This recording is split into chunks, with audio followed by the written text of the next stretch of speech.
So, welcome all to mathematical methods and techniques in signal processing. This is the start of the module for this course. In the previous modules, we just recapped the basics of discrete time models, basically reviewing what signals are, what systems are, and then leading to the state space representation, and we got a feel for what it is as the signal is going through a tap delay line, that it is a vector. And this formulation of the transformation of a signal to a vector is very important, because we can invoke the techniques in linear algebra towards a very precise mathematical formulation for our signal processing problems. So, this is a very important step. So, the moment we transform a signal to a vector, now it is in an abstract space, and all the mathematical techniques that we are used to in linear algebra we can now apply to the signals, and that is a very important step. So, let us recall some of our foundations in linear algebra. We will not be going extensively into linear algebra, but we will be touching upon the essential concepts which are required for this course. So, we will start with vector spaces.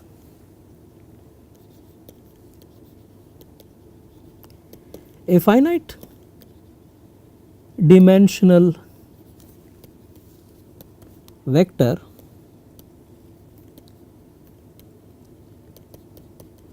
may be written as some vector x having these coordinates x1, x2, so on till xn. So, we can say this is a column vector, and the elements of this vector are x1, x2, so on till xn, and each of the elements, they belong to some set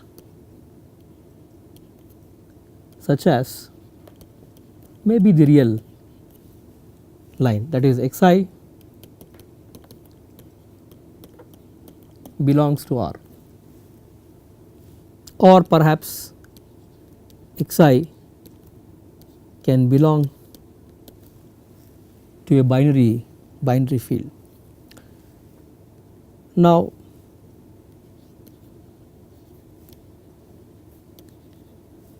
they are the scalars of the vector space. Now, we will define what this linear vector space is. So, like we can imagine a finite dimensional vector comprising of some elements, and these elements can belong to some real field or some other finite field, and there also we have scalars for this vector space. So, with this we are in a position to start with the definition of a vector space. A linear vector space S over a set of scalars R is a collection of objects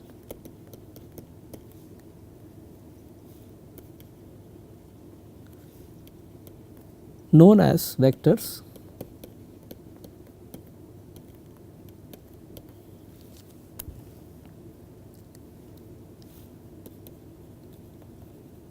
together with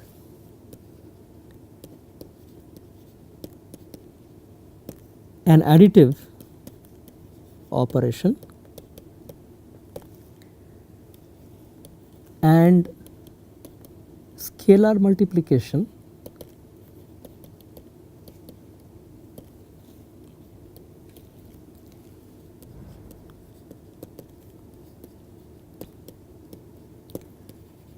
satisfying the following properties.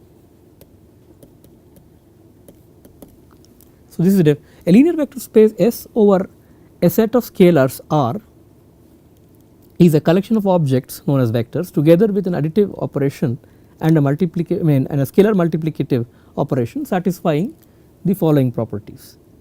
So, let us see what the properties are.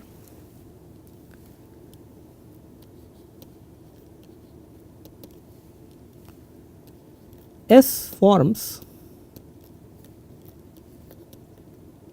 a group under addition.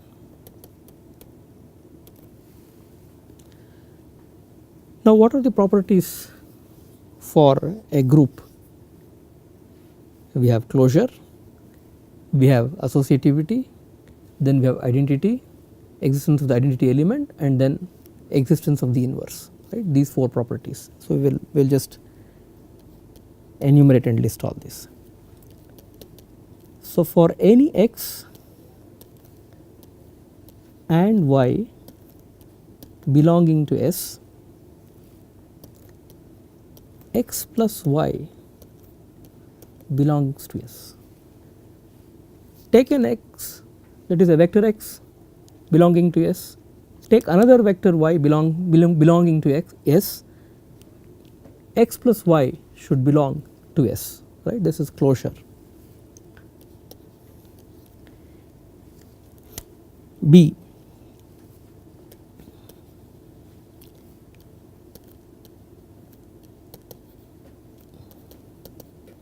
there is an identity element in S denoted by this null vector such that x plus 0 is 0 plus x, which is x. This is basically the identity element, 0 is basically the identity element for this. Then for every element x belonging to S, there is another element y belonging to S such that x plus y is equal to 0. Pull a vector x belonging to S, there exists some y belonging to S such that x plus y is 0, and y, which is basically minus x, is the additive inverse.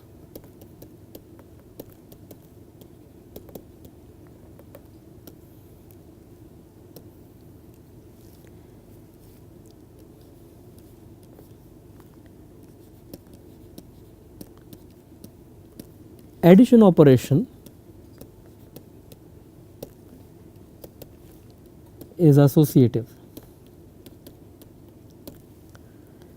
This means for any x, y, z belonging to S, x plus y plus z it does not depend on the grouping.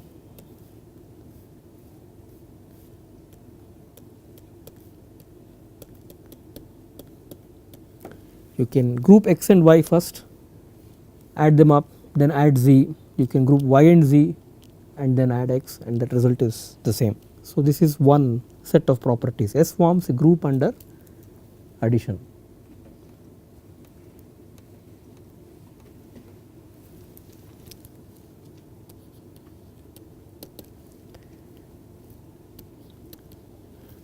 For any a and b belonging to R, that they are scalars, and x comma y belonging to this set S, Ax belongs to S. Pull a scalar, multiply this with this vector that belongs to this space. Now A times Bx is basically AB times X, and then if you take A plus B times X,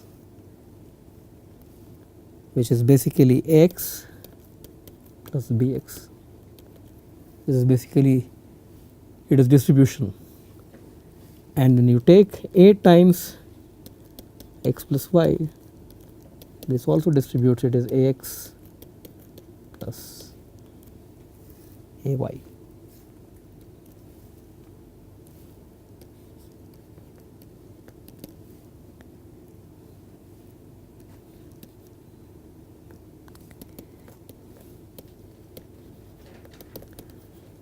The other property is there is a multiplicative element, or I would say multiplicative identity element precisely, which is 1 belonging to R, such that 1 times X is X. So you multiply the vector by the identity element, you get back your original vector,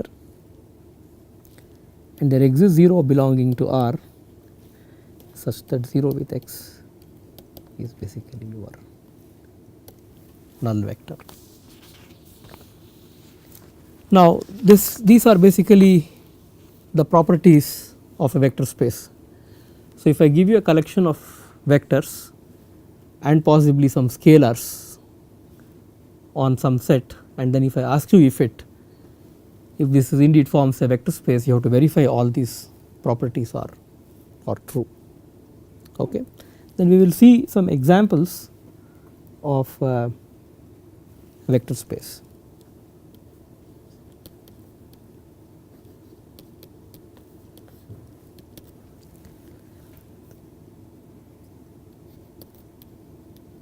A most familiar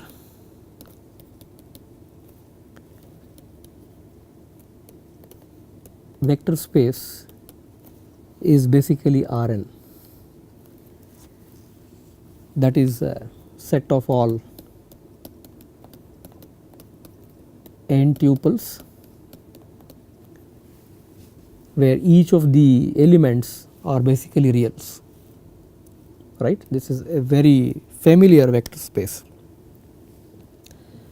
So if say n equals 3, you can think about x1 is say some 1 2 3, this is belonging to R3. Similarly you have 0 1 8, this belongs to R3, so on. And there are other examples, slightly non-trivial, but it is conceptually very easy to imagine. Set of m by n matrices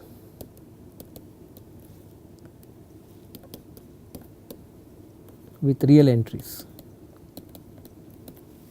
Can you think about this as a vector space? Set of all m by n matrices with real entries, then is a set of all polynomials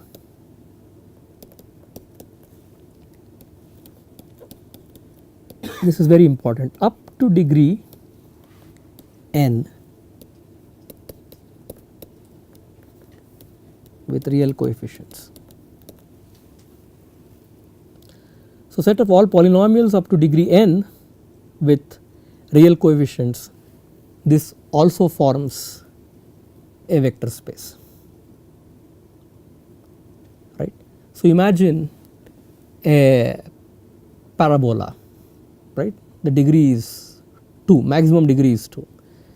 That means I can have ax square plus bx plus c, right. A, B, C are all reals, right. So now can you think they form a vector space? Take one parabola, add another to it. Take one polynomial, that is second degree polynomial, add another polynomial to this of up to that degree. Verify if you are going to have the space of all it belongs to the space of all polynomial up to degree 2. That gives you sort of an idea. Scale up parabola, you can stretch it, right, or it, since it is up to degree n, a line is part of that, bx plus c is part of it, a constant c is part of it as well. So it covers the entire space. So therefore this is indeed a vector space, but I will leave this as an exercise to you to sort of formally verify if all the axioms are satisfied.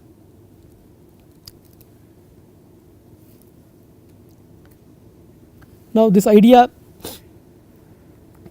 can be sort of thought about in infinite dimensional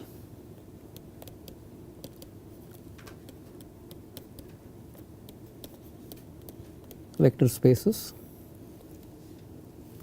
So these examples include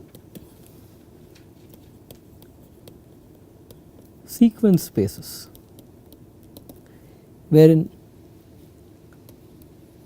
we have a set of all infinitely long sequences xn.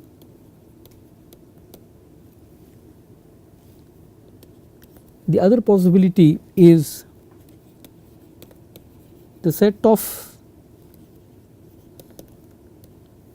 continuous functions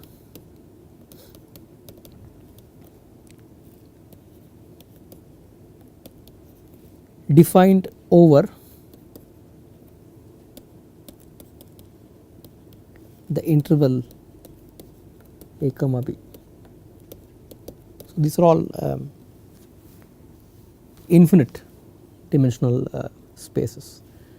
A good example when you have to think about expanding these continuous functions is the Fourier representation, right. If you think about a signal and its Fourier representation, and each coordinate of the signal representation is basically a point in this space, in the signal space, and that is basically an infinite dimensional vector space. So we will get into that. I think that is where we are leading towards.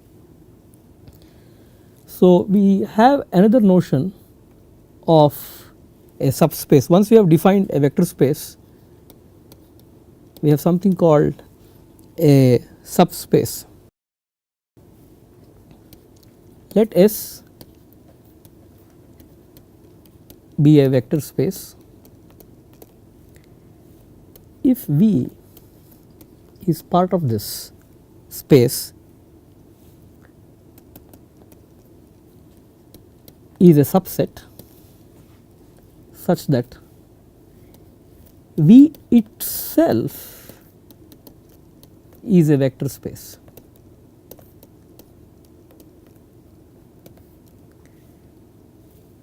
Then V is called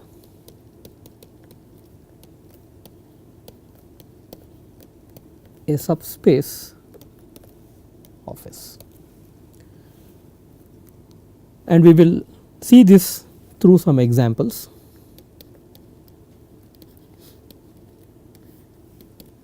So we will take the example of codes, binary codes.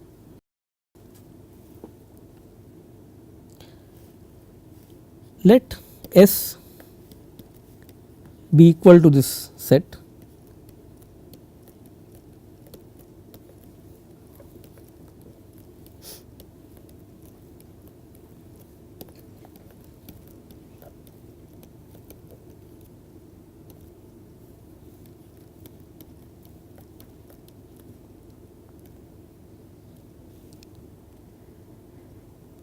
and the addition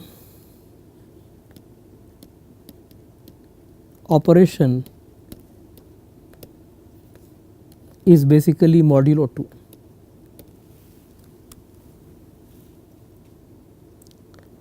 Can we think of this as a vector space first, right? You take 0 and add it with any of these 3 elements, you get back the element, right? If you take 0 1 0 0 1, you add it with this, you will get this back. So this is basically like an identity, right? So think about what 2 elements you can add to get this 0, right? For example, if I were to add 1 1 0 0 0 with say 1 0 0 0 1, right? Suppose I added these 2 elements. So basically this you will get this element. So closure is verified. Now it is, if you add the same thing, same vector with itself under modulo 2, you get the null vector, right? 0 1 0 0 1 plus 0 1 0 0 1. Under modulo 2 it is basically 0, it is trivial, right? So you can think about it as a self inverse. So it satisfies all the properties, and over this binary field basically you can only think about zeros and ones as your scalars. So 0 times anything you are going to get back the 0 vector, 1 times this vector you are going to get back the same vector itself, and you can verify the distributive properties, etc. So this indeed forms a vector space, right? Now suppose I choose this set V to be 0 0 0 0 0 and 0 1 0 0 1. Can you verify is V a subspace of S? That means V should be contained in S, the elements are definitely contained in S, and just quickly check through the axioms that we did earlier, that it has to be a group under addition and the distributive property and the multiplicative identity 1, right. So 1 times that vector is basically x, you get back the vector, 0 times the vector is you have the 0 vector here, distributive property is carried out, and it is a group under addition, right. So this is trivially verified, so it is indeed a subspace of S.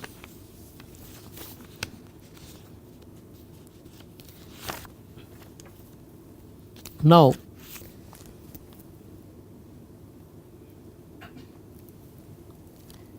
signals, this is very important for us because it is a signal processing course, not a linear algebra course.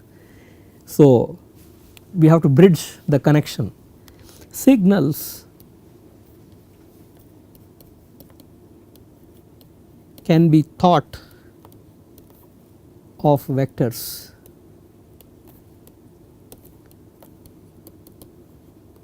in a signal space.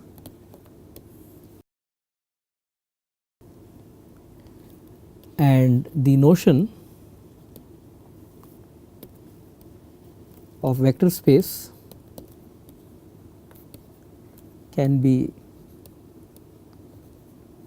naturally extended to signals. So this is a very important point that we should always be thinking through, and this is what we are going to get towards the end of the first module, basically, which is review of vector spaces, inner product spaces, signal spaces, eventually towards signal geometry. This is where we are getting towards. So clear so far with the basic definitions of vector space and